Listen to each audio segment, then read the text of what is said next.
Hey, what's up, everybody?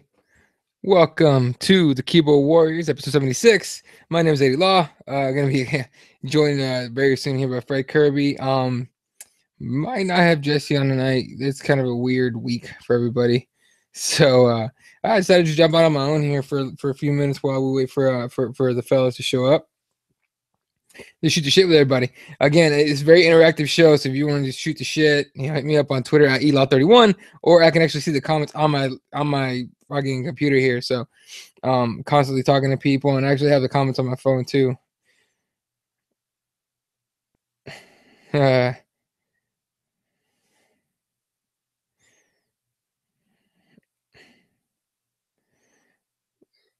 quick, I gotta send this link to somebody else. Anyway, so I just figured I just jump on here, shoot the shit about just whatever. So of course a lot of things have been going on here.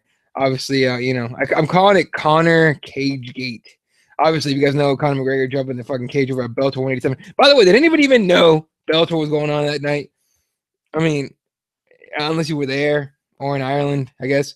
I mean, for as much people want to say that they're catching up to the UFC, they're not doing a great job at promoting their events, in my opinion, obviously. But shit, I bet Scott Coker was happy as fuck.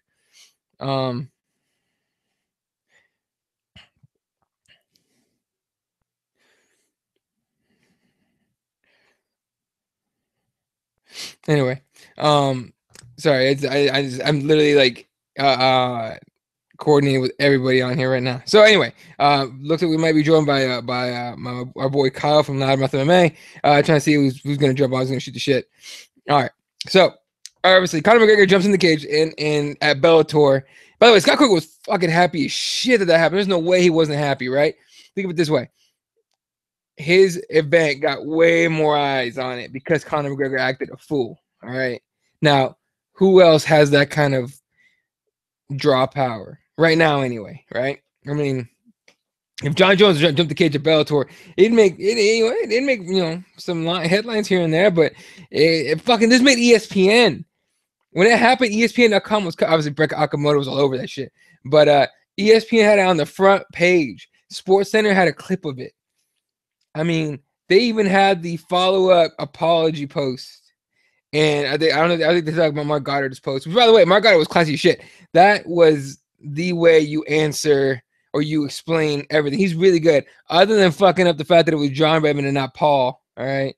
Because I believe Paul is a featherweight, as I was told. I think big Tony from MMA Today News was telling me that it was that Paul's a featherweight. He was happened to be on the same card, by the way. It was just on a non-televised fight or slot, so his fight wasn't put on TV. Anyway, so he acted a fool, and Scott Coker was happy shit that it happened. Look, man, I'm not mad at it as far as like the real reasons like the reasons that he said he did. And we'll go over that again. And Jesse on the comments, how's the back? It's fucked up. I'm not gonna lie to you. My back is pretty jacked, and I'm doing what I can, and we'll see what happens, brother. All right, it's not good. I say that much. I'm getting it worked on, and all over the CBD oil and everything, but it's kind of regressed a little bit. So I'll talk about this on my iTunes show sometime this week. I think I'm gonna drop that tomorrow night. I already started recording and everything, but oh, by the way, if you haven't already, all right, if you have SoundCloud, go to this shit.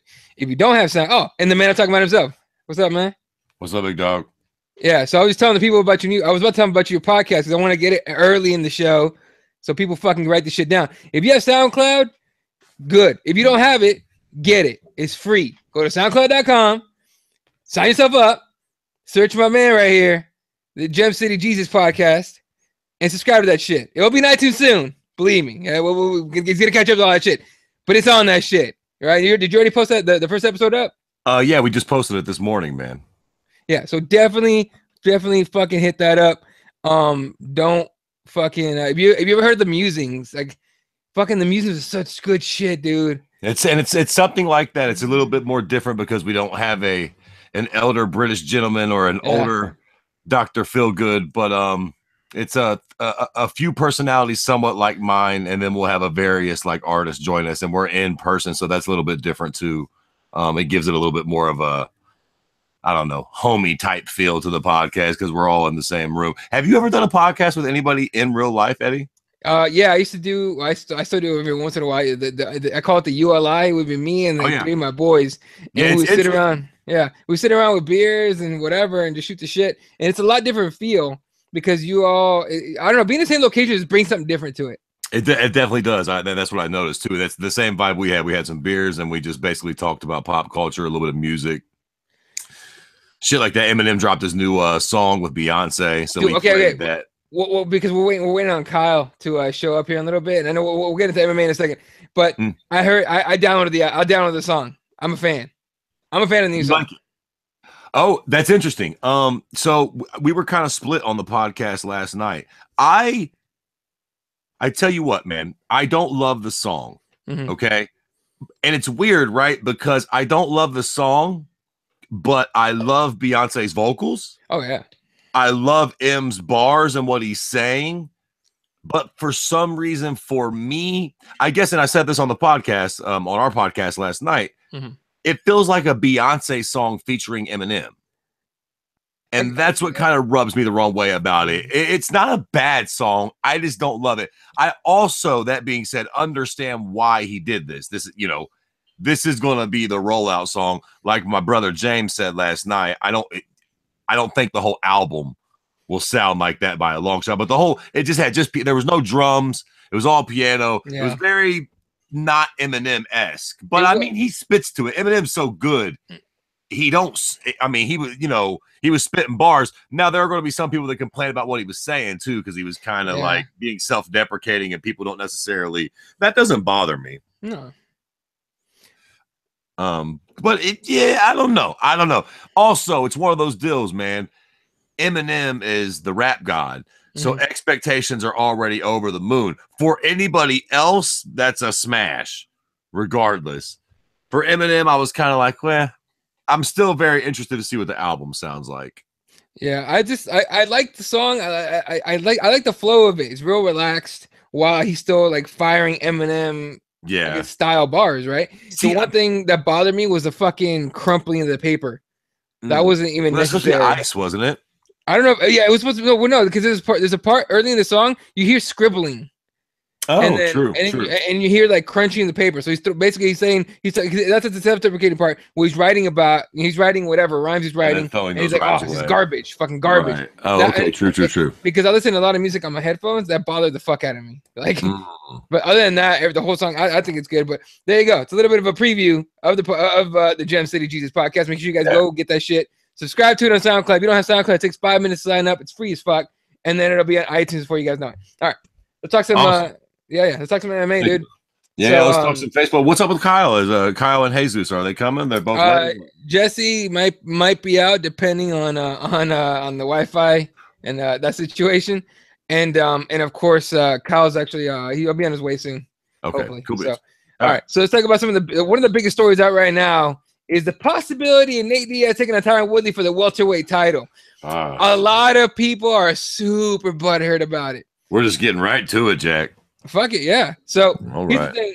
My opinion is this: people expected me to be like, "Fuck yeah, let's do this shit." I'm kind of like, literally, my reaction was like, "I guess, okay." Like, what do you want me to say? Like, this is the new UFC. People saying that doesn't make sense. Goddamn right, it doesn't make sense. Well, absolutely don't make sense. They don't give a fuck. This is the new. I don't want to say it's the new MMA because I hope it doesn't become a trend that everyone starts doing. Even though Bellator's off doing their circus shit, but other than the heavyweight tournaments, like. I think it's a good idea, and I think it's going to end up being all right. But I don't know, man. That doesn't make sense, but I'm not mad at it because they need something for that 219 card. Listen. You can't argue that it makes sense in any merited way. Nate Diaz is fucking 3-3 at welterweight. The 3 wins that he does have, I think one of them's a fucking against the Irish hand grenade, old Marcus, whatever the fuck or whatever. Yeah. He and one of the wins is against Conor McGregor, who is a natural 55 or 2. Yeah. So he don't deserve a title shot at 170 a bit more than the man on the fucking moon. But that being said, what are the alternatives? I'll tell you what the alternatives are. We've got a little prick named Colby Cheese Covington. So for a minute, let's just stop here. They were floating that. I had seen that floated too, that they were going to do Colby versus Tyron Woodley. So let's just, pause. Which fight excites you more? Tyron Woodley versus Nate Diaz or Tyron Woodley versus Colby Covington? Now, I know Colby's got a real unlikable face that you would like to thunderstrike, and I dig that. Quite frankly, if I'm being 100, the idea of Tyron Woodley versus Nate Diaz sounds infinitely more entertaining of a fight than Tyron Woodley versus Colby Covington, which will more than likely turn into a wrestling match with punches being allowed. Now, the other option for Tyron Woodley is the winner of RDA Robbie Lawler. Now, if Lawler wins that fight, we're cooking with a little bit of bacon grease. But if RDA wins, that fool's a 55 or 2. Mm-hmm. Who are we kidding? He only has 70 because he couldn't cut the cake at 55 no more. Tough weight cut my nutsack. Yeah. And USADA and you got thunderstruck, Jack. He's surely not a big 70-er. So at that point, who would you rather see? Who's going to sell more tickets? Nate Diaz versus Tyron Woodley and kind of who would you rather see? I mean, yeah, your real hardcore heads are going to want to see RDA because maybe he beat Tyron Woodley. But at the end of the day, I think I hate to say this, but I think he don't deserve it. He don't deserve it. But if we got to pick from these fights, I kind of think Nate might be the most interesting fight for Tyron Woodley at 170 now. What else do we got as far as like interesting fights go? Yeah, there really is. And the Covington fight, I've never been a fan of. I wouldn't be mad if they threw Darren Till to the fucking fire. Hey, fuck it. Let's see what happens. But that 219 card, obviously, they're talking about Holly Holmes Cyborg, and Holmes' agent said that was basically dead.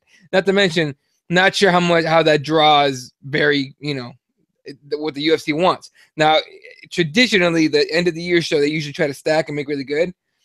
And, that they didn't have a main event. They're not going to get Conor on there. Bro, pause. Side note. You know who Terry Crews is, right? Yeah. The massive black man that fucking does the fucking Old Spice commercials or whatever the fuck. Did you see the tweet that I retweeted today about him being on the early show? He said that somebody from WME, he didn't name the guy. He said a high presidential ranking executive at WME was fucking, and I quote, licking his lips at me in a sexual manner, and then he walked up and grabbed him by the snake. For all of you that don't know who Terry Crews is, if you don't know, go look up the motherfucking Old Spice commercial. He's a black dude's about 6'7", 350 all muscle. He is not the type of guy who snake you grab on any fucking occasion, if not warranted or wanted. So first off, I just thought that was insane, but there was a little bit of a tie to WME. WME might want to worry about that as opposed to ruining our sport as far as it fucking goes. Let's just jump to that then, because I saw that too, and it was first of all, when you think like I said, anyone knows what Terry Crews, who he is, and how he's a big fucking dude.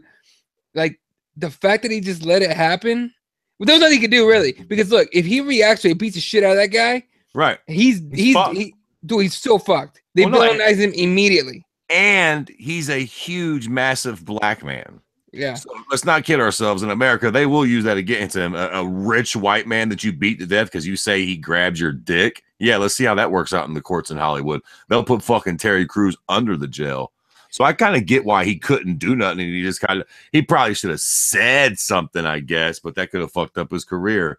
So I suppose at that point, you just got to fucking eat it and walk away. And that's probably why these motherfuckers get away with doing that shit, because they know they kind of got you in a corner and you got to just kind of deal with it. Yeah, still, dude, that whole story is fucking insane. And of course, I don't know, as far as the tie goes, didn't he like name the guy? Yeah, I think so. I'm pretty sure he said his name. What up, Jesse? What's up, boys? Can you hear me? Yeah. Are you in the van or are you at home? No, I'm out. I'm out and about. All right. Can you guys? Yeah, we can hear you. Okay, cool. So Let me ask you this, dude. You heard of this Terry Crews thing?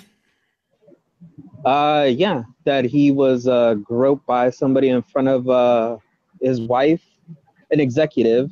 Yeah. In front of his wife at a party, and he was a very high-powered executive. The guy basically walked up to him, grabbed him by the nutsack, and then walked away laughing. So, A high-ranking executive at WME. Okay, the name is. So correct. This is a quote from his appearance this morning at Good Morning America. Back in February 2016, I was assaulted by Adam Bennett. Adam Bennett, yeah, that's who it was. Adam Bennett. I'm looking at this dude. Listen, I hate to say this, but low key, shout out to Adam Bennett for having the stones to grab Terry Crews nuts. What type of an animal, bro? Terry Crews looks like he'd rip your fucking heart out of your chest. That motherfucker must live in an alternate universe where he thinks you could just walk up to Terry Crews and grab his snake. What the fuck? Yeah, he lived to tell about it. Yeah, shout out to Adam Bennett for having the biggest stones of any little fucking white Jew ever. All right, so I got a picture of. Wow, what the fuck? He's like, he looks like God. Never mind. No, I don't even remember that dude's name, but he's a weird looking dude. Yeah, but that damn, really, he fucking went after that. He's a creepy looking motherfucker. I'll put a picture in a second. But yeah, Jesse, what do you think of that shit? Especially because a high ranking WME executive tied to the UFC, obviously. You know, I think we talked about it. I mentioned it to you before. I think like this Hollywood whole thing is a cesspool, and I think people are gonna start learning the depths of how deep this thing goes, man. It's everywhere, you know. What was it, Louis C.K., you know, high-ranking WME guy, you know, even guys that we, you know, guys that you wouldn't think of, like Dustin Hoffman and stuff like that. I mean, you know, it's gonna be pretty bad. You know, we're gonna hear a lot more stories. But what I do like is, you know, the people that are putting out stories of good encounters. Yo, hey, are you fucking racing people? What the hell? Jesse's by a street race. Yeah, I'm by a street race apparently. Yeah. Listen, can I just throw something out here? Can I just say that I is that the dude? That's okay. The guy on the right, obviously the only guy in the picture is the guy. Wow. Yeah, it's him. Wow. That's fucking strange. Yeah, it's fucking weird, right? He's a weird looking cat, but he does look like the kind of guy that'd be like, I have all the power to do whatever I want. He fucking does this crazy shit like that. You know what I don't get about these cats though, man, is like, why not just get a prosy? Right? Like, I don't love the stigma against prostitution. There's nothing wrong with prostitutes. There's nothing wrong with whores. They got to get their money. And if you're a guy and you want to fucking get a nut like apparently all of Hollywood did, goddamn, just order a whore. You don't have to molest somebody who don't want it and fucking cause serious mental trauma to people. You have plenty of money. Yeah. There are plenty of good-looking people out there, boys and girls, who need a little extra cash, who will have a little, you know, do something strange for some change. What's the problem? Yeah, it's more about the power, dude. It's more about the power than it is about. Yeah, but that makes you a fucking creep, man. To like, that's exactly what it is, though. Force yourself on. Yeah, I know you're right. It's a power trip, but goddamn, have a power trip with your fucking dog at home, or you know, on your kid's baseball team or something. Yeah, fucking people and their sexuality, man. Yeah, it's fucking crazy. All right, and real quick, Jesse, we were talking about the possibility of Nate Diaz against Tyron Woodley. What are your thoughts? Craziness, but I mean, we've been kind of saying that Nate Diaz, to get that Conor McGregor fight, he needs to fight, and I guess this is as good a match as any to, you know, bring him back to the fold, right? Because I'm pretty sure they're banking on the fact that Nate Diaz wins this fight. Now it's champion versus champion, super mega fight, and now everybody's making buku loads of money, right? So, you know, and they're hoping for the champion against champion, just like I'm saying. Yo, right? Mr. Kyle joining us from the Loudmouth MMA programs. Hello, everybody. Sorry I am late. Fashionably late. Hey, listen, man. Jesse, you actually just made me think of something. Okay, Kyle, just to catch you up to speed, obviously, what do you think we're talking about? We're talking about fucking Tyron Woodley, Conor McGregor. What else will we be talking about? I just thought about something. What if this is all just a bluff against Conor, though, to get Conor to play ball for the event? Like, motherfucker, we'll replace you with Nate Diaz and we'll give him a shot at 170. So my prediction before was when they had when Conor made that post that was like calling out Tony Ferguson, when I first saw that post, I went, oh, okay, well, Nate Diaz is obviously asking for too much money. So now the UFC is going to use Conor McGregor to try to talk Nate Diaz down, right? And that was their way of doing it. Like, hey, Tony, or hey, Diaz, Nate, we don't need you, right? Conor can go fight Tony. We don't need you, right? So that was kind of their way of trying to talk him down. Now, I think Fred's kind of right. I think we're flipping it. We're switching it. Now, I think Conor is getting too big for his britches, and so the UFC is going to use Nate to try to talk Conor down. So at the end of the day, the UFC is in, I think, complete control here. UFC's using Conor to fuck with Nate, and the UFC's using Nate to fuck with Conor. Hey, what if they use that dude that grabbed fucking Terry Cruz's snake? What if he does that to Conor? Oh, dude. That's the wrong guy to fuck with. Grab my cock, I'm going to beat your fucking ass. Yeah, that's the wrong guy to fuck with. I guess jumping cages and pushing refs and shit. Fucking, you think he smacked somebody in the cage that one night. Try it on him, Adam Vinatieri. See how that works for you. Yeah, now you're naming kickers. What the fuck? Where's Fred at? Where's Fred's mind at this episode? What is it? Bennett? What was Bennett. Adam Bennett. Adam Bennett. There we go. Adam Vinatieri is the kicker for the Indianapolis Colts. Yeah, old as fuck. He's about the same age probably. Anyway, all right. So, this whole thing with Nate is, I'm kind of with Kyle on this one. It's a negotiation tactic. But Kyle, what do you think we get end of the day? Do we think we get? So, what are the options? It's basically Conor Tony, it's Nate Tyrone, or it's Conor Nate. Right? There's basically the three options: Conor Nate trilogy, or Conor unifies the belt, or Diaz steps in short notice, fights Woodley on short notice. Both of them short notice. Of those three, what's most likely, I think, is probably Nate Woodley. I think that's probably most likely. Okay, I didn't buy this bullshit punishment that the UFC did. Right, like he's gonna be in 219 no longer. Did you buy that shit? Because I didn't. No, of course not. Bullshit. Yeah, anyone who bought that shit is, I love you. Yeah, so I love you, and you should buy some Advocare from me. There you go, Jesse. What you say? No, I'm saying, don't you think that was more like the UFC is like showing off, like, yeah, see, we took something away from Conor. See, we're not weak in this situation, but it was something that was never even offered. It was never on the table. Well, yeah, and then he just headlines the card in January or February. Well, it's kind of like if Fred pisses me off and I go, well, Fred, now I'm not going to give you that $1,000 anymore. Yeah. Yeah. He's like, wait, what are you talking about? Yeah. Yeah, exactly. What's coming anyways? Yeah. No, don't you? It's more like when Fred makes a bet and says he's going to shave off the beard and does it. I was This will never die. It wasn't the beard. It wasn't the beard, anyways. You Mexican prick! I shaved my beard. It's my golden locks. I won't shave. It was his hair. He bet it. It was his hair against. It was his hair against Andy's left nut, and Andy won. God damn it! Okay, I welched on the bet because I didn't think he'd actually give up his nut. Fuck that. Clearly, well, Anyway, all right. Now I'm like all over the place. We can take that any which way. All right. Let's talk. Anderson Silva popping hot again. Now I know Fred. Out of all of us, Fred's been the loudest one to call dudes out on steroids and shit. I mean, what do you make of this shit? Listen, I'm telling you right now, he better hope to Christ he smoked a little crack with some whores. It better come back as a fucking street drug or he's done too. I'm telling you right now, he's on the John Jones list. I act like he never fucking existed. I swear to Christ, I'll wipe him right from my fucking books. Now, I know my books don't mean fuck all nobody, but watch me. If it comes back as T-ball or fucking HGH or a diuretic, I'm done with Anderson Silva. He can go fuck himself for all of me.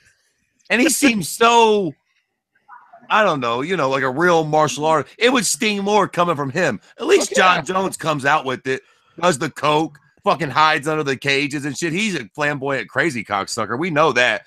Anderson makes it seem like he's a fucking Buddhist monk ninja. Fucking sham is what he was. Anderson, the Buddhist monk ninja Silva. Yeah, liar. Yeah, look, and if it does come back as being some crazy shit like steroids or something like that, I mean, his legacy is going to be a little tainted, a lot tainted, really, Yeah, right? so what are we talking about? If he fucking gets caught cheating again at this point, his legacy is fucked for all of me. I love these people too. Like, well, we can't assume he was cheating his whole career. Well, we can't assume he wasn't neither. Yeah. He just ruined it fucking all, man. Fuck this in the ass. Yeah, Kyle, is Anderson Silva done now? I mean, like, if it's confirmed. Yeah, I mean, if it's confirmed and it's an actual steroid, then yeah, for sure. I mean, that's it. You can't, if you're going to remove, especially if you're the type of person like myself, really, but if you're the type of person that removed John Jones from your GOAT lists, you sure as hell have to remove Anderson. I mean, just because there's a longer amount of time in between the two is irrelevant. I mean, at the end of the day, I mean, I'm one of those people. Fred and I have talked about this shit to death. I mean, whatever. I don't even care, honestly, that people are doing shit. Whatever. I wish that they would just make all the fucking things legal in the first place, and then we wouldn't even be having these conversations. Pump your fucking self full, whatever the hell you want to pump yourself full of. The problem is if it's not legal to everybody, then it's not fair if you're doing it and the other guy isn't. So at the end of the day, that's the rule set you got to live by.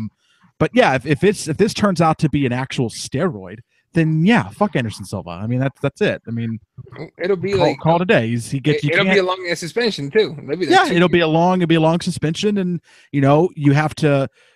When I wrote for the MMA Takeover of who my greatest fighter of all time was, I picked Anderson Silva, and I would be the first person to be like, yeah, that doesn't. He's no longer able to be in the category. I hear you on that. Jesse, what are the chances that he claims blue dick pills again or Thai dick pills, whatever? Almost 100%, or maybe he'll follow some bad advice and, probably say that he was doing cocaine with John Jones or something. But I agree with Kyle. I mean, at this point, you can't really say he wasn't doing something his whole career, and you can't say he was. So it's like he's popped twice now. And I think now it's time to start thinking like, man, maybe his career is tainted. Maybe we should not view him as the GOAT anymore because of, just because he's 40 or whatever, and now he's starting to take steroids. That's not how it works, man. If you're a cheater now, it definitely means that you were probably cheating before and you were just getting away with it before, So, I mean, I agree with Fred as well. At this point, Anderson, he's not even on my radar anymore. I forget who it was, but somebody made a really good point, and they're like, who starts taking steroids when they're fucking 40? Like, he's probably dabbled here or there throughout his whole career. It's like starting to smoke cigarettes when you're 30 or 40. Nobody starts that late in the game, man. Yeah, right. That dude's been in gyms and shit his whole life. We're supposed to believe that he was a clean fighter his whole career, and then all of a sudden he would risk tarnishing his whole fucking legacy. Nah, bro, I don't buy that at all, man. I just assume he'd retire, unless he had just been risking it the whole time and just didn't think he'd get caught, which at this point still makes him a fucking moron. Yeah. Who's got the balls to cheat in, this USADA era? Like, are you fucking, it's not even really bad enough that he got caught cheating again. It's that he would do it. You're a fucking idiot. Yeah, they're fucking making bets in the YouTube comments here. I don't know. I could be even. All right, y'all gonna have to clear that shit up. As to what the bet is. All right. And John Smith says, I think I heard it was the same substance. Very, very possible. Oh, they're talking about beer from John Jones, the T-ball. No, talking about same substance as what he failed for before. Yeah. The dick pill. The dick pill. Fucking Anderson Silva. I gotta get it, man. What's that? It would make sense if you felt the same thing twice, because then it's like, he's going to try to use the same excuse or something, and it's like, yeah, you've been using the same over and over again. So, but that's even worse, right? Because if I'm the commission, I'm like, are you fucking high, Anderson? You took dick pills from a gas station once. Well, it's the same. Well, it's the same argument with John Jones, which is like the T-ball substance, right? So let's assume he didn't get it through like precarious means, like he didn't get it snorting coke laced with creatine, and the creatine has T-ball in it, right? Whatever Joe Rogan was talking about. Tell you right now, if that was true, I'd come out with it immediately. I mean, listen, this cocaine thing's got a hold of me. Hey, I'm not a cheater. That thing that Joe Rogan said, that thing, that's what happened. Swear to God. Yeah, for sure. I agree with Joe. Or the other thing was that he was taking another steroid, one of those kind of undetectable steroids, but sometimes it's you get a bad batch and it has this T-ball stuff in it, right? So assuming it's not one of those two things. So one of the arguments against John Jones and why maybe he would have taken this steroid like 3 days before a fight, right? Because people were like, well, that's not how this steroid works. And he had passed a drug test prior, like a week prior. So he had to fail it within this window, which wouldn't make any sense for what this substance is. And one of the best arguments I heard was like, unless John Jones is taking this substance because he's been taking it for 15 years, and this is what makes him mentally capable of going into an octagon, right? And that's why he's taking it. He's not taking it even because it has that much of an effect on his body. He's taking it for the mental effect. And knowing that thing's in his system gives him that God complex when he steps into an octagon. So, same thing with Silva, right? If he fails for the same drug as he did before, it means he's probably been taking whatever that thing is for 15 fucking years. And it's just he's just been caught twice. And for 15 years, only getting caught twice is pretty fucking good. Yeah. So real quick on the comments, gonna catch up on some comments here. Dan from Oregon says, Woodley Diaz at 165. I mean, it's not even a division. If you created it, Woodley. It's a hard cut for Woodley to 170 already. Well, yeah, Woodley wouldn't make it to 160. 165 is Diaz weight, though. I mean, I would love that division. Oh, that'd be great. That'd be perfect for him. Wait. I'm glad you brought this up, but I was thinking about this today. Yeah. Don't you think that to kind of avoid this whole like weight cutting and like fighter safety and all this stuff, implemented 165 and did that whole like heavyweight split where like was it 230 and below it's like heavyweight and everything above hey, get crazy if you want to weigh 300 pounds, whatever. But also, I don't think like a lot of people are like, yeah, that's the only solution. I think if you hit it from like a couple different angles, and I don't know what you guys think, you guys tell me if this is crazy or not. Add those two divisions and then also give people the opportunity to get an IV bag. But those people that, opt for the IV bag actually get tested more, because that's the whole problem, right? Like the IV bag is because they're probably trying to flush something out of their system. But if you're going to get the IV bag, you have to get tested, 3 times as much leading up to that fight before you get the, IV bag. And I think that's a way to kind of curb that situation. What do you guys think? Well, I think there's two different ideas there, right? So the IV bag, I think, is maybe not a bad idea. The weight classes, I think, is a bad idea, but the IV bag part of it, I think, is, yeah. I mean, that sounds like it could get a little bit confusing, especially given the fact that the drug tests are quote unquote random. So, then it becomes, I don't know, there's a weird gray area there. And the thing is, if you're getting tested 3 times as much, I mean, it's like you can't fucking do anything. You know what I mean? You're going to be held prisoner by USADA, which already holds you prisoner in the lead up to a fight. And now you're saying it's going to be 3 times as bad? I mean, good Lord. We already have enough issues, and we're going to create more issues with fights getting canceled and all sorts of stuff if we implement that. And the thing with weight classes is that, so whatever, if they added if they got rid of 170 and, added a 165 and a 175, I wouldn't hate it, but at the end of the day, it wouldn't solve any problems. And heavyweight's the last thing we need to worry about. I mean, good Lord, that's the most extreme division as far as there's barely anybody in it. Tim Johnson is a top 15 heavyweight right now. Just leave that fucking division alone. We don't need to divide that up anymore.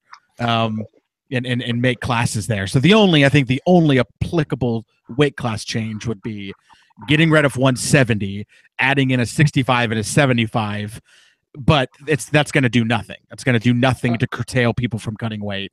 Right. If anything, it's going to take people who were really struggling to cut to 170. They now see there's a 165 option, and they're going to go, Jesus. I bet you if I withdraw some blood right before I go out there, I can lose another 5 pounds.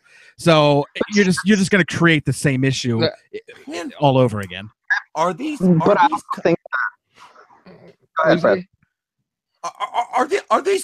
cocksuckers not mentally sound of mind, body? No, Sure. no, goddamn it! You don't get an IV, and you don't get no more weight classes. Here's a noble idea: don't cut that much weight, asshole. Just don't. If you feel like you're gonna die, stop. Go up to the next weight class. Ooh, I'm too small for that weight class. Then go be a bartender. I don't give a shit. Fred's coming in hot, man. This is supposed to be martial arts. I mean, what are we talking about? We're going to change the sport and make rules to save these guys from themselves? What is this, the funny farm? They all know what they're doing. Well, the problem is, though, makes them be fighters. You're setting a precedent, though, that doesn't make sense for what they're doing. They're going into a cage, closing and locking a door, and then repeatedly punching each other in the face. Which, by the way, does anyone know the amount of times that you're supposed to have force inflicted on your skull? Would anyone like to take a guess? Fucking zero. The answer is zero. So you're already set a precedent that these people don't give a flying fuck what happens to their bodies. They don't care what's happening to them when they're 40 and 50 and 60, when they can't even pick up a gallon of milk because you know what I mean? Like because of Parkinson's, they're shaking around and throwing it everywhere. Like that's Listen, not. They're already not thinking about it. So if they don't give a fuck, then why should we? Now there's the good idea, Fred. That's serious kind of. Listen, if you want to cut a bug, look at Frankie Edgar. Snug as a bug in a rug. He don't suffer. He doesn't seem physically bad. I mean, hell, the Nate Diaz brothers smoke fucking pot like freight trains, and they seem healthy as horses.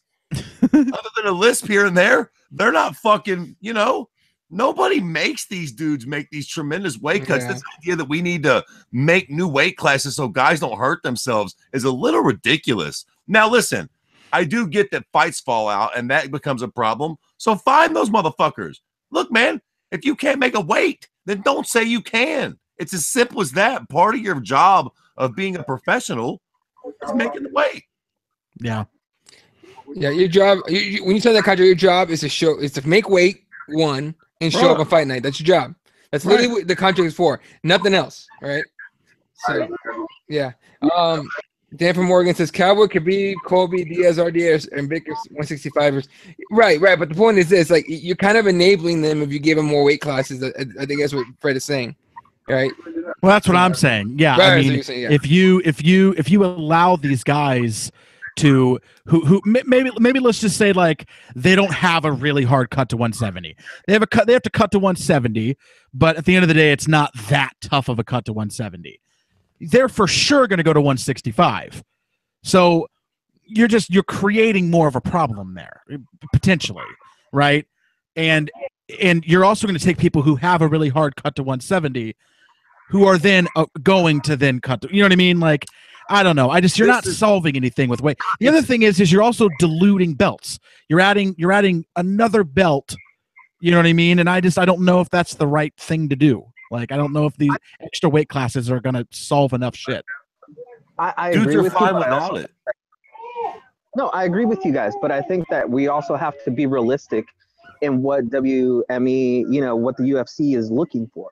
They're looking for, to be like better than boxing, right? They're trying to be a sport where, what was Dana White's like thing? He wants to be like football, where it's like appointment viewing every weekend and all that stuff. And so if we're following that model, we're definitely going to want to add more weight classes. Well, shit. You want to talk about safer, because think about this though. If we continue on this path of allowing people to cut, that much weight and not saving them from themselves, eventually we're going to have someone die in the octagon. Good. And this is damn. Goddamn. You know what? Let me tell you something, Jake. Fred popped out of nowhere there, man. Yeah. Right now, I got a mouse in my room, and I'm going to get him. And you know what I'm going to do when I get him? I'm going to fucking hang him somewhere so all the other mice see him. Tell your friends, bitch. Tell their friends, if you get caught in this room, you die. Stop cutting so much weight, boys. Little Pete bit the dust last week. Jesus. How many deaths have there been in MMA, amateur and professional and all that stuff? Minimum, there's been at least 4. Yeah, a handful. 4. Yeah, but All right. that still makes it a statistical anomaly. Anything, you know what I'm saying? That doesn't stop people from like, cutting too much weight and then getting punched in the head the next day. That doesn't stop people from doing that. Yeah. You have to stop these dudes, like Bisping. Are we going to talk about Bisping taking this fight with Kelvin Gastelum? Yeah. Like, in my opinion, it's a bad idea because he took a beating and people are saying, oh, he wasn't concussed. He's fine. Yeah, he got wobbled. That means he got a concussion. I think Luke Thomas was talking about it. Like, you're not worried about him getting choked out because you could get choked out every day and you're going to be fine. Those chokes aren't going to hurt you. It's those impacts to the brain, like Kyle was saying. You're not supposed to get hit to the head, man. Once you start getting hit to the head and then you start wobbling like that, that's dangerous. Or even just one. What one punch to the face is one too many. I mean, you're not supposed to get punched in the face. You're just not. You're not supposed to have pressure applied to your neck to where either the blood stops going to your brain or oxygen stops going to your brain. That's not supposed to happen. So you're inflicting damage on your body right there. But I was gonna say earlier, I mean, you talked about boxing, and one of my issues with adding more weight classes was the belts and stuff. I mean, good Lord, you want to talk about fucking belts not mattering? Do belts even mean anything in boxing? I mean, they literally mean nothing. So, and I really don't. And the UFC with making fights like GSP and Bisping, and if Diaz Woodley happens, I mean, we already are really trending towards belts not mattering at all. I mean, so good Lord, you now throw in more weight classes. Belts are going to mean nothing. And once that happens, I think you see a decline in the UFC. I mean, because right now what makes, for me, MMA better than boxing is that for the longest time, belts really meant something. And who was at the top of the division really meant something. We're starting to get away from that, and I don't think it's going to work out. Boxing's been around a lot longer, so they can recover from shit like that much easier. Well, I mean, look, you don't need to add belts when you got interim belts in almost every fucking division. It seems exactly. That's what I'm saying. It means nothing. Yep. These belts mean nothing. It's just, and it didn't used to be that way. And I think if we don't watch it, we're going to drive people away from the sport. Well, don't you think we've already started trending toward this area, especially when they started 100% we have. 5 rounds? Like, does every main event have to be 5 rounds? No. I mean, it's like we're adding more things. What the fuck? Now you're complaining about 5-round main events? Stop being a sissy. What are we doing? Of course all the main events have to be 5 rounds. Jesus. No, disagree. Don't mistake that for not being a fan of it. I love it because, like you see like a fighter like Frankie Edgar. Those extra 2 rounds mean a big difference in some of his fights. 3-round Frankie Edgar fight is not the same as a 5-round fight. A lot of fighters are like that. I'm not saying that that's like a bad thing. As a fan, I'm saying that's more like we're already trending in the area where none of that really matters, belts or anything. We're going to have a main event. It's 5 rounds. Great. We're going to have someone get a shiny little belt at the end. Great. And everybody's going to watch it and pay for it. That's why we're getting this stupid Nate Diaz and Tyron Woodley fight. And it is stupid. It is. Because, like Nate Diaz has not been successful at 170. I mean, someone posted a GIF earlier today. I forgot who it was, of Nate Diaz's last fight at 170 where he's just getting mollywopped. He's not a 170. A lot of people are like, oh yeah, this is a great fight. Like, how is it a great fight, guys? Like, this is crazy. What are we doing? Where I stand with it, I don't know if I agree or disagree because I didn't catch all the point, but I would say that, I do. Only title fight should be 5 rounds, 100%.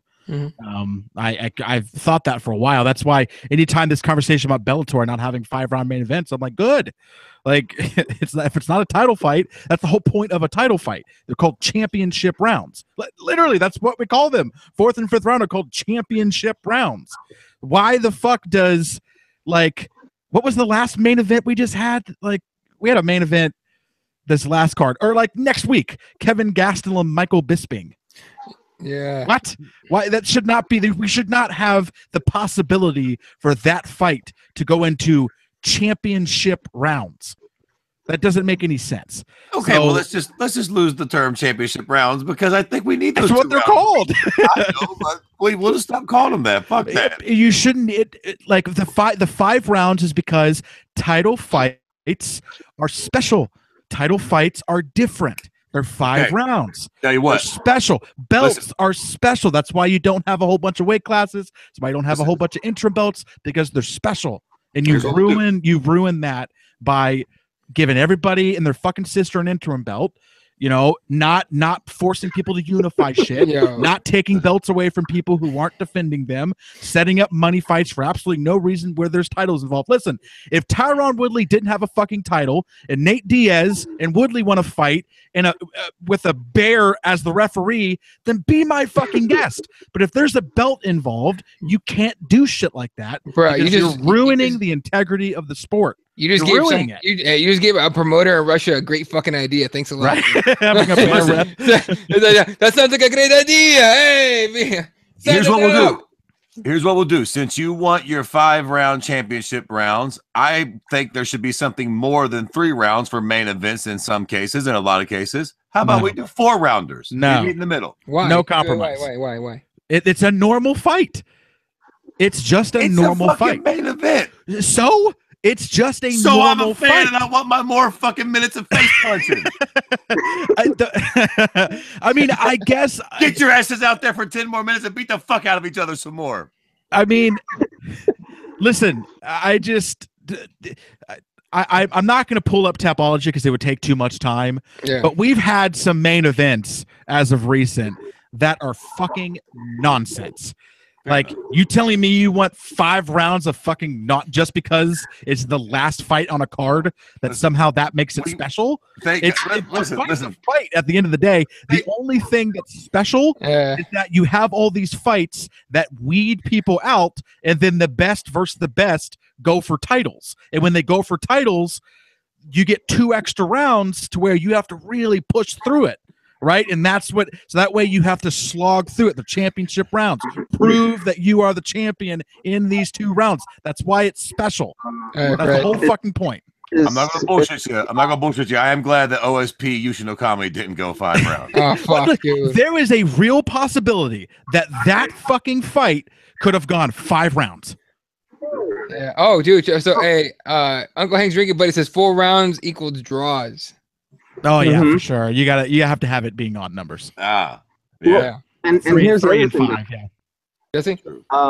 No, I was gonna ask Kyle if he'd seen Mark Wayne Mullen's rant about the Ali Act being expanded into MMA and how he felt about it, because that guy was also a fighter. Well, he's 3-0 record, I believe. Okay. So he has kind of a different aspect, and it's in regards to this whole Nate Diaz Tyron Woodley fight, because Nate Diaz isn't ranked. He's not a number 1 contender. Yet we do have a number 1 contender, and he's not going to get a shot. It doesn't make any sense. Yeah. Right. And so is this something that we're going to have to, or we should get behind? A guy like Mark Wayne Mullen, who's trying to enact an Ali Act, and is trying to make it back to what we want it to be, where champion versus number 1 contender. Number 1 contender can't do it. We got a number 2 guy. And that's just how it has to be. No. Yeah, I mean, so I don't know a lot about the Ali Act, so I won't speak too much of it. What I do know is that at the end of the day, the Ali Act is not going to be great for fans. From a fan perspective, the Ali Act I don't think is going to be that great. It really helps fighters. Okay, so and that's all I'll say. I won't even really give my opinion about it, but. So, because I just don't know enough about it. I'll give my goddamn opinion on it. Go ahead. I don't want to be pigeonholed to that. Listen. Yeah, it really creates a system where there's no wiggle room. Right. Most times that is what we want, but every once in a while, piss on that number 1 contender. Sometimes they lay an egg and they're a shitbird, and we'd rather see the number 2 or 3 contender get it because it's a more exciting fight. You also have to change the way that the rankings work, because when a guy loses, the rankings are shite. They automatically, So here's my problem is that the UFC rankings are horseshit. So you know what I mean? Like, you'd have to have really what I would like to see would be, okay, perfect world. Okay, only number 1 contenders fight for the belt. Okay, and that's it. If you're the number 1 contender, You then get to fight for the belt your next fight, okay? A third party is the one that creates the ranking systems. If you are a number one contender, you fight for the belt and you lose, you don't then go back to number one because that doesn't make any sense, okay? Which is what the UFC does right now. That's dumb. You have to pop down to like 5. You know what I mean? You're on a 1-fight losing streak. You have to plop down. You got to beat 1 or 2 people to get back up, right? Like that's how that should work. So that you'd have a third party making the ranking systems, and then only the number one contenders can fight for the belt, but you can't have a congressional act mandating that, because at the end of the day, like, you don't want to be pigeonholed, as Fred said, you don't want to be pigeonholed to that. Like, very sure. Right. But isn't that what we already have in the rankings? Like, they supposedly, quote unquote, have third party people that vote on. Yeah, no. It's a weird thing of like MMA media that does. I don't even know what the fuck it is. I'm talking about like an actual like commissioned something that does it. Like, right, because think about it. Like, I'm pretty sure you guys will remember this case of Tyron Woodley beating. Who did he beat? He beat somebody, and then right away he was like, "I'm a number one contender." And one of the guys that actually votes for the rankings, you know, tagged him in a tweet and told him, "I'm gonna make sure that you don't get ranked as a number one like contender." Like, what the hell is that, dude? Like, yeah, some dude saying he's gonna use his little voting power to like affect a fighter's basically life. That sucks. I mean, and I don't have all the answers. Like, obviously, I don't really know what you're supposed to do. You know what I mean? And like what. So obviously, I suggested having like a third party system. And you're right, we already have a third party system. So you know what I mean? I don't have the answers, and I really don't know what it is that you're supposed to do. Here's what I'll say: what's happening right now is not working. It's not working, and at some point, all these GSP Bispings and Woodley Diaz's and Conor not defending a belt and moving up and fighting and then not defending that belt for a year and all this stuff, it's going to catch up. It's going to catch up. It's almost like the UFC is being short-sighted here. They're thinking about trying to recoup that $4.5 billion. Oh, they're in a hurry. They're trying to recoup it as quickly as possible, and they're not setting themselves up for a great future. Yeah, they got a better chance of robbing banks and doing that shit. Because fuck, they're just shooting themselves in the foot over and over again. They're fucking up the long term, just like you were saying. So I think so. Yeah. I like this. Uncle Hank Drinker Buddy said this is the most civilized chat on YouTube. He might be fucking right. Like, they're actually like, they're seriously the comments, like, they're actually discussing shit and like, oh, I agree or I disagree. They're like really nice to each other. That's pretty cool. All right. It's not a bunch of people calling each other cunts and like even the dark corner of the MMA circles. Yeah. You know what though, guys? Like, I think the other problem is if you go down the list of people that vote on those things, it's nobody. It's like, why don't we have John Morgan or MMA Junkie? Fuck John Morgan too. They can hire me. Fuck John Morgan. Hire Fred.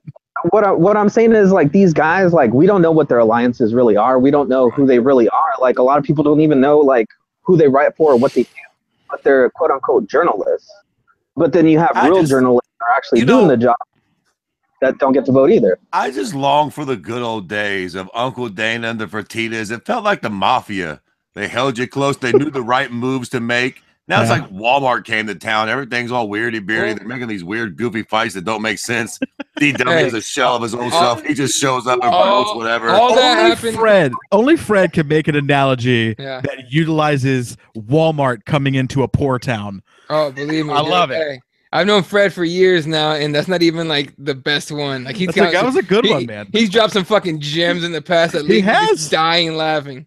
Listen, guys, don't get confused with all the cunts and twats that comes out of that man's mouth. He's a smart dude.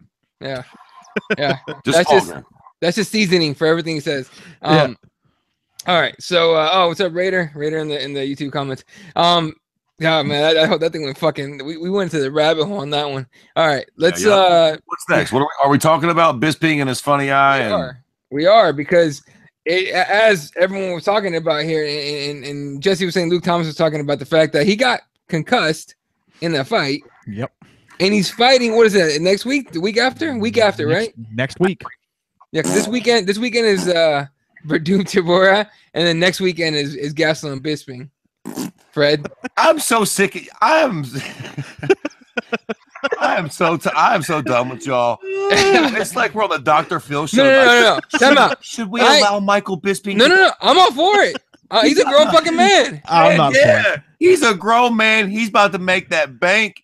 Listen, I listened to him on Ariel Helwani's show. He's not fucking concussed. He knows exactly what he's doing. He knows why he's doing it. He's no longer concussed. He was still concussed. Oh, man, concussed these Roys. He's a fucking fighter. He's not a fucking a goddamn it badminton player. Of course, they stay concussed. They get concussed in the gym on the regular. He's going to get money to do his job. We shouldn't have to save the man. He's a grown man. Phil, wait. Go ahead, Justin. Let me ask Fred an important question then. Since you're like this, back to the good old days. You're one of those good old boys. Make America great again. Yeah. Were you sitting down and watching Combate Americas on last Saturday? Because they had right up your alley 3 fights in one night to win $100,000. I hope you were one of the guys tuning in, Fred. I hope you were. This is the problem with America right here. Everybody goes to the extreme. I didn't say we should lose gloves and sanctioning and all fight each other in fucking battle royales. Again, Russia. Yeah. Again, so Fred, here's where I'm going to disagree with you. Okay, I think you're doing the same thing that I just accused the UFC doing, and it's what they're doing again, which is being short-sighted. The reason why you don't let Bisping, it's not about Bisping is a grown man. You got to save him from himself. That's not what it's about. It's about maintaining credibility. Right?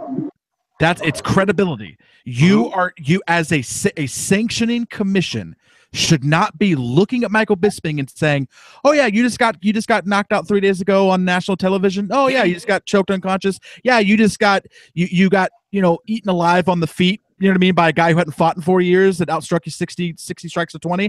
Oh, okay, yeah, sure. Here, why don't you fight this guy over here who primarily punches people in the face, and that's pretty much all he does. Like, at some point, listen, it's not about saving Bisping from himself. Fuck Bisping, I don't care. Whatever. No, look, you're losing credibility, right? And you're opening yourself up to basically what the Ali Act is promoting, which is,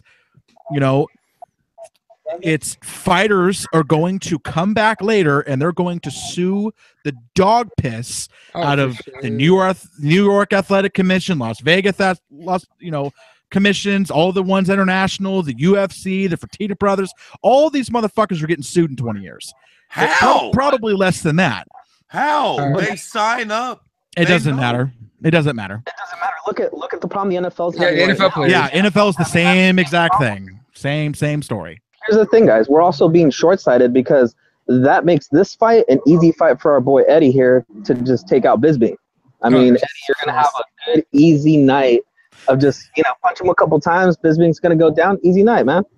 I somewhat look like I'm a guy, so I'm not even, dude, come on now. All right. It's the thing, though. He's a grown-ass man. He knows what he's signing up for. Now, I get your point, Kyle, about credibility. Totally get it. Especially with the fact that we're trying to call this a sport, right? I mean, what was Dana White trying to push for years? This is a sport. It's a sport. It's a sport. Yeah. It's not a fucking sport. Right. No. Well, now. Watch football, you cocksuckers. But I'm with you, though. But, like, now it's like, we're kind of like going, wait, it's not that much of a sport. Goddamn. Let's fucking backtrack a little bit. But it's because we miss the good things about it. Look, with changes comes good and bad, right? So this is kind of one of those things where everyone's taking a little extra or a little extreme. Listen. If Michael Bisping had got beaten to a pulp and he had several lacerations on his face and they were trying to get him to fight 20. Oh, stop it. He's fine. Bro, he got the piss kicked out of him by a guy who's not even a striker. That's irrelevant. The damage he took, he had no stitches. He's not cut open. Like, did he really take that bad of a beating? He's probably got beaten up worse than that in the gym. Stop it. It's the name a fight in a relevant amount of time. Okay, name a fight other than the one fucking knee from Anderson Silva. That does not count. Okay, completely forget that one knee happened. That shit does not count. Name a fucking fight where Bisping got beat as bad as he did in that GSP fight. Go. Hendo 2. Rockhold? Hendo 2. Rockhold won. The first one got him, right? Yeah, I mean, he got the first Rockhold fight was what I'm thinking. Henderson, he did not eat as much damage, even though it went longer. I believe he took more significant strikes from GSP. I don't know. Fuck how many strikes he took. Did you see his face after that fucking after the Hendo bomb? Like crits. Yo, it was funny. Listen. Valid point. I forgot how bad he got. Yeah, if his face was like that, I think I'd have a problem with this because he looked fucked, like he got in a car wreck. Yo, I think he looks fine now. Vitor Belfort took one of his eyes, dude. Can I say one more thing real quick? Yeah. Just because I got to combat this. Because I just looked in the comments for the first time. Like the Bisping's fine thing. And I know Fred said that earlier too. Like, well, I just heard him. He's fine. First of all, guys, that doesn't, just because he sounds fine does not mean he is fine. I'm not saying he isn't fine. I'm sure he's fine. He had a concussion in the fight. I'm sure he's fine. Okay, I'm not saying he's not. But first of all, don't say that he sounds fine or seems fine. People run a marathon and get to the end of the marathon and their fucking heart explodes. Okay, just because they were able to run the marathon doesn't mean they didn't have a blockage in their heart, right? Just because Bisping is talking normal does not mean he doesn't die of an aneurysm tomorrow. So, don't just say he sounds fine.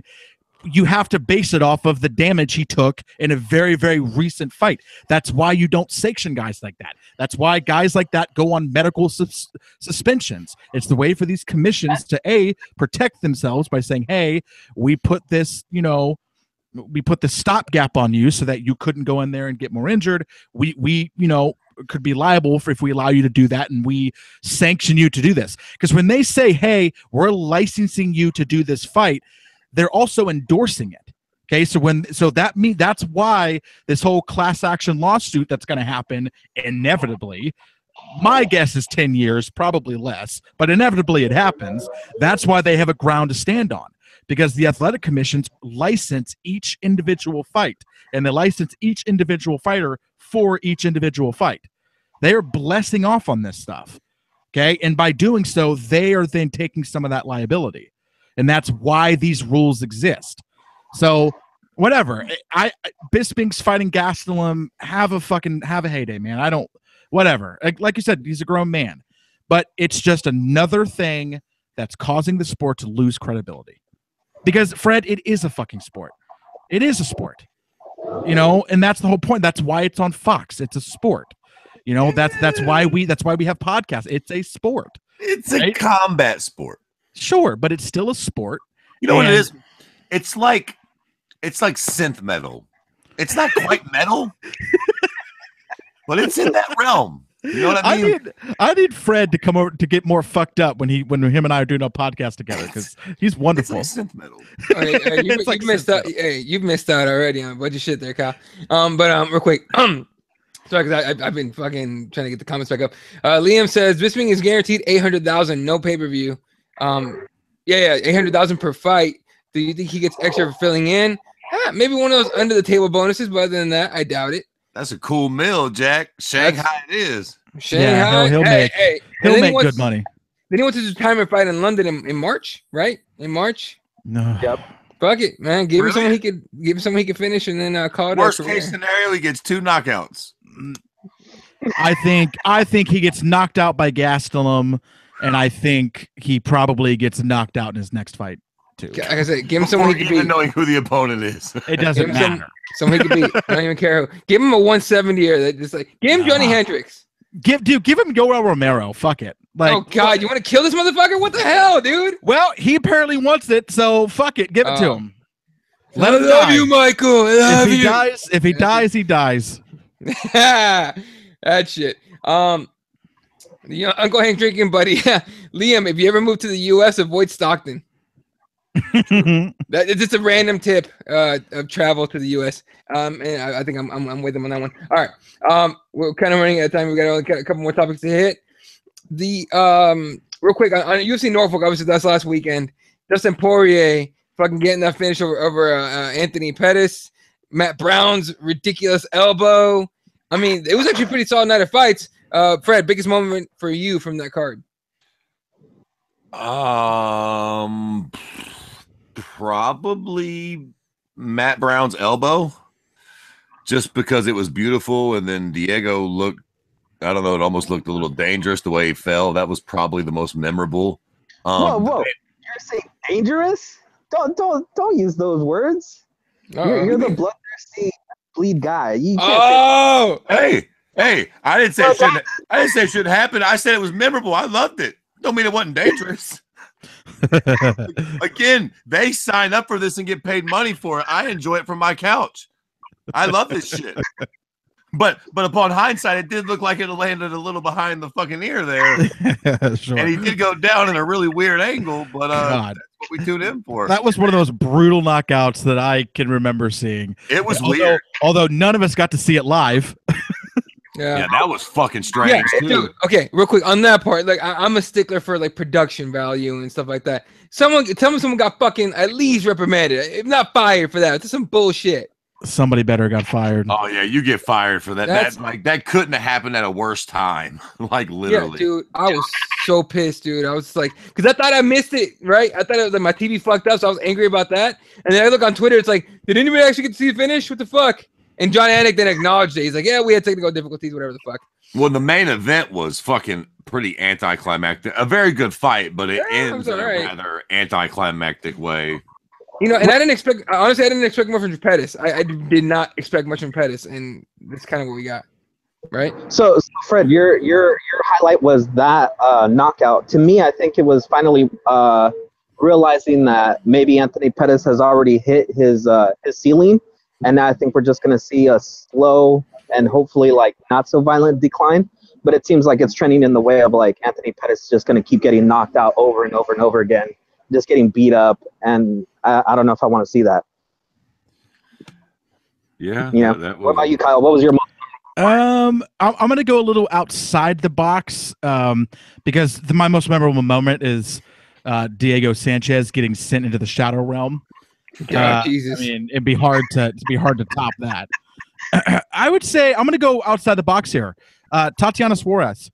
Oh, dude, she's so much fun to watch. She is. I mean, I had heard about her going into that week, by people who I really trust that research fights, and they tried to talk me off of my Pereira pick by basically saying like, listen, people do not realize like this is the best female wrestler possibly to ever fight in this division, and she is going to tear through some people in a very kind of Colby Covington-esque way, which is her wrestling is just going to be leaps and bounds above everybody.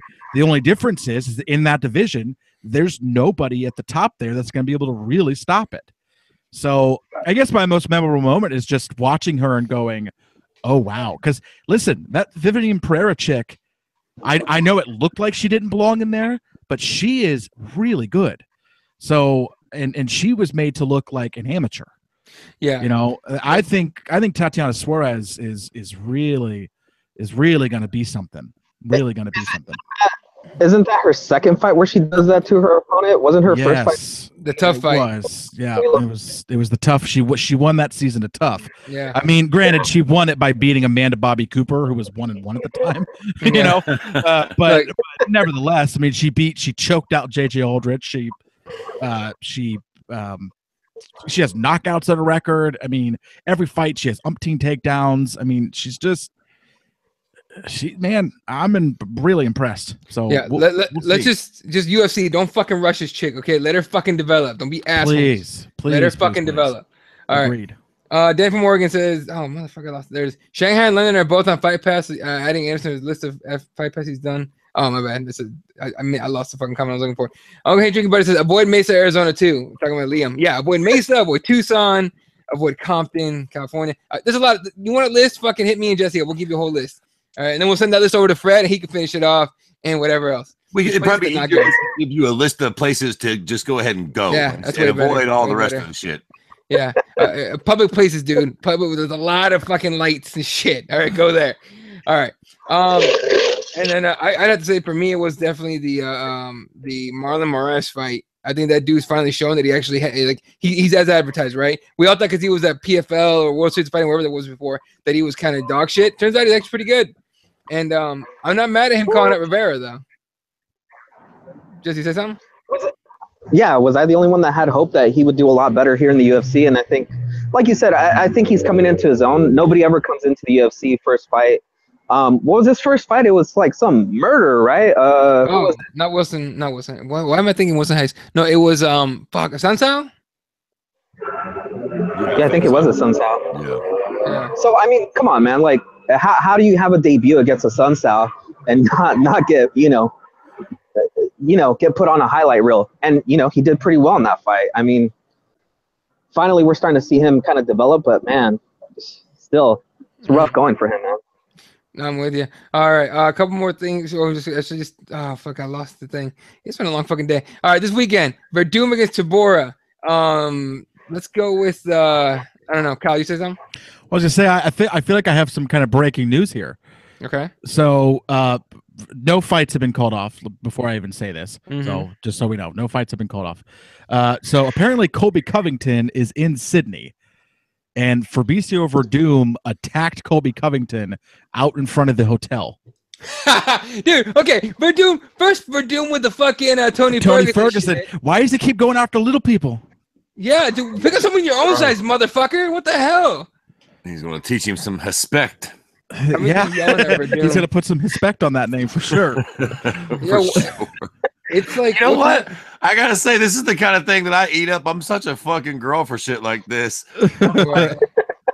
Fabricio just scored some points in my book, Jack. Fabricio don't fuck around. Kobe cheese. You got to watch that mouth, Jack. Some Brazilian players ain't fucking with you. Well, so this just happened, huh?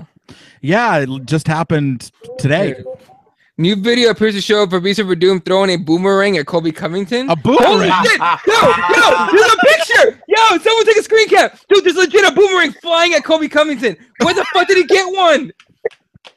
Time out. Are boomerangs? Okay, someone from Australia. Are boomerangs just available every corner? You just grab one. Fuck this guy! Ah! You walk into the 7-Eleven, but it's obviously called 11-7. But there you go. You walk into the 11-7, just get yourself a boomerang. No joke. Real? No, dude, hold on. Let me fucking pull this shit up. Yeah, they're real. But let me pull they are real. Let me pull up the screen because I did not believe it, and I believe it now. Look at that shit. Wait a minute. I don't see what's going on. Oh, okay. You see that shit? Oh, yeah. He threw a goddamn boomerang. What? You know what, man? Team Verdum. Team fucking Verdum. Who else throws boomerangs? What in the world? Oh, I'm tripping. They're in Australia, right? Yeah, dude. Okay, cool. I'm like, why does Fabricio got a boomerang? Okay, so then Does he have them made? No. So now there's reports saying Fabricio Verdum hit Colby Covington in the face with a boomerang. Oh my lord! I mean, that should be like he should be taken off the card.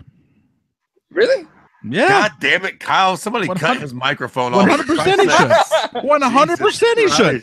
100% he should.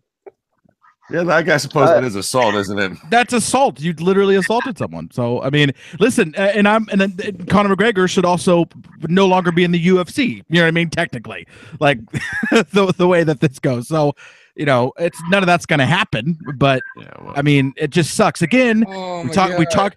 This word's come up a lot today. Precedent. The precedent that we are setting by doing a lot of this shit. You should not be able to fucking throw something at someone's face. That shouldn't be a thing. Yo, that is fucking incredible. That made my night right there. It is pretty incredible, though. A boomerang? That can't be real. Yo, I just literally got out of training a little before the show, and I got my ass whooped. My back's fucked up. I can barely stand up straight right now. And that just fucking fixed everything. Oh, my God. They threw a goddamn boomerang. Yo. All right. What up? Hypothetically, do you think if they do cancel that fight, what are we gonna have? What happen? Like, you think fucking somebody will take it? Like, no, they won't. I mean, they won't cancel it.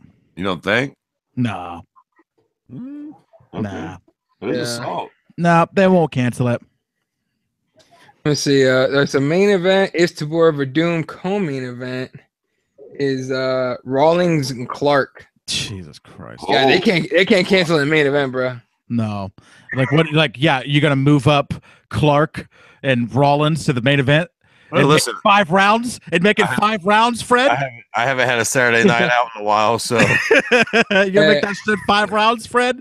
Yo, I'm gonna go see Joe Rogan this weekend, so I'm not watching anyway. I hope, and if there is a Jesus, let that man descend down from the heavens and make Beck Rollins and Jesse Clark, or Jesse Rose Clark, I think she goes by Jesse Jess. Let's make that shit a main event, just so it could go 5 rounds. Just for Fred's liking. Just for Fred's liking. He loves those 5-round main events. He wants to make sure he gets more bang for his buck. This would be the absolute worst case scenario for a 5-round main event, but I suppose you gotta fucking take the bad with the good. There it is. Yeah, dude, this boomerang shit's fucking amazing. I legit didn't know Beck Rawlings was still fighting. Yeah, she's I didn't know she was still in the UFC. I knew she was still fighting. Well, that's more. I should say that I didn't know she was. Still All right. All right. Okay. We're basically out of time now. So, anything else you guys are gonna bring up before we head out of here? Tons of stuff. Yeah. Did anybody see the Combates card over the weekend? No, I didn't have time, dude. How'd it go? Am I the only one? All right. Yeah. It was a good one. Our boy Ricky missed weight, and his replacement is actually the guy that won the whole thing. So if you can go back and watch it. There's some good fighting. Him and John Castaneda had a pretty awesome finale. So yeah, and then in a couple weeks, November or December 1st, they're having an event over in San Antonio. So hopefully we'll go. Look, man, it's worth watching just to see Andrea Kaya at any time. So I'm just saying. All right. Yep. Kyle, let the people know where they can find you. You can find the podcast at Loudmouth MMA on Twitter, Facebook, social media, anywhere where there is social media. Just search up Loudmouth MMA. Same thing with iTunes and Stitcher. Just search up Loudmouth MMA. Appreciate it. There you go, no problem. Jesse, you can find Jesse at 1983. Kirby's at Kirby_MMA. I am not fucking with you guys. Get the SoundCloud and look up Gem City Jesus podcast. You will not be disappointed.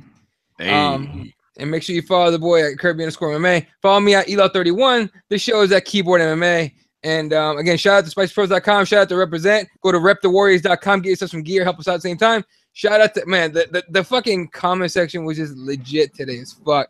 As it always is. You guys are the fucking best, honestly. Liam, Uncle Hank's Drinking Buddy, Raider. I know John Smith was on here earlier. Dan from Oregon was on here. Probably still is.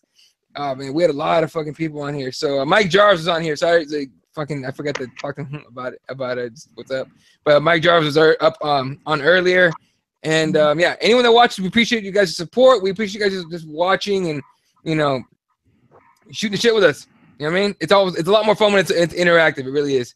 All right, guys. Yeah. So again, for everybody here, the whole team, everybody else, appreciate you guys watching. Everyone have a good night, good evening, good day, good morning, wherever you're at. Goddamn right, fucking boomerangs. And yeah, y'all have a good night. Good night, Wilshire.